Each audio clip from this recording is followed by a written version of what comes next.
Why is the left so silent on what is one of the biggest threats in the world right now, the Islamic Republic of Iran? Now, this is a brutal dictatorship which has adopted a shoot-to-kill policy on its own citizens who are fighting for their freedoms. Security forces have also reportedly entered hospitals to arrest injured protesters, while medical staff have allegedly been warned against treating those hurt. Now, these are all violations of international law. So, why don't the atrocities in Iran fit the left's narrative? Now, this is the same left who demonised Israel after it was attacked by Hamas terrorists. Where are the multi-million-dollar cashed-up celebrities turned social warriors? And where is the mainstream media? Emily Schrader is an American-Israeli journalist. She's fed up with the left's hypocrisy and the jihadist regimes getting a free pass. As someone who is passionate about both of these peoples and both of these issues, the contrast is very, very, very stark. I mean, first off, we have the Free Palestine movement itself. They had no problem organizing protests every week of the year all over the world, from Europe to Canada to the United States to Australia. We saw this in the streets over and over again. And their excuse was, well, we care about the Palestinian civilians. Now, we knew that that wasn't the case even in the moment, but the reality is that now it's being proven to the whole world, because not one of these organizations that organized all of these protests supposedly for Palestinians has organized anything for the Iranians. In fact, they've actually done the opposite.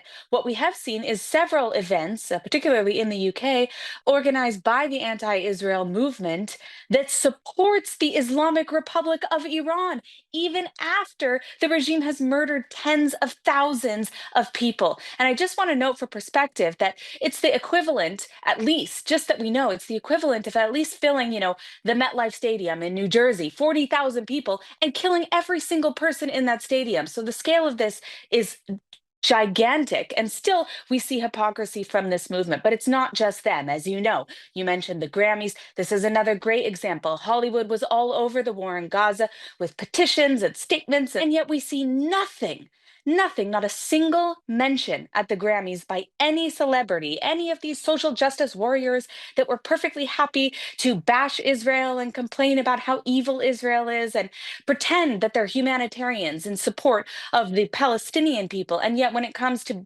even teenagers being butchered in the streets by the Islamic Republic, complete silence.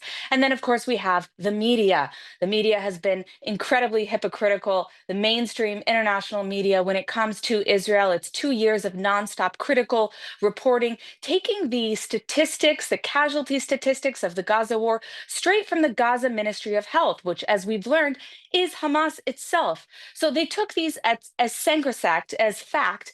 But when it comes to anything that's happening in Iran, they're claiming they don't have sources on the ground, they don't have enough information, despite the fact that the people of Iran are literally crying out in the streets for assistance, for the international community to be their voice. And we've seen nothing from the media on this front. And it's just egregious. And my biggest problem with it isn't just that it's biased against Israel. My biggest problem with this is that it is humanitarian. I would say that this is an issue far bigger than politics of Israel or the Palestinians. It's something much greater than that. This is a humanitarian crisis going on in Iran. And no one seems to be concerned about that, particularly the people who spent 2 years complaining about Israel and how they were concerned about the lives of civilians. Suddenly, when it comes to Iranians, there's no concern. Yeah, isn't it fascinating how the left pick and choose their causes, yet they'll tell you that they are the most tolerant of all?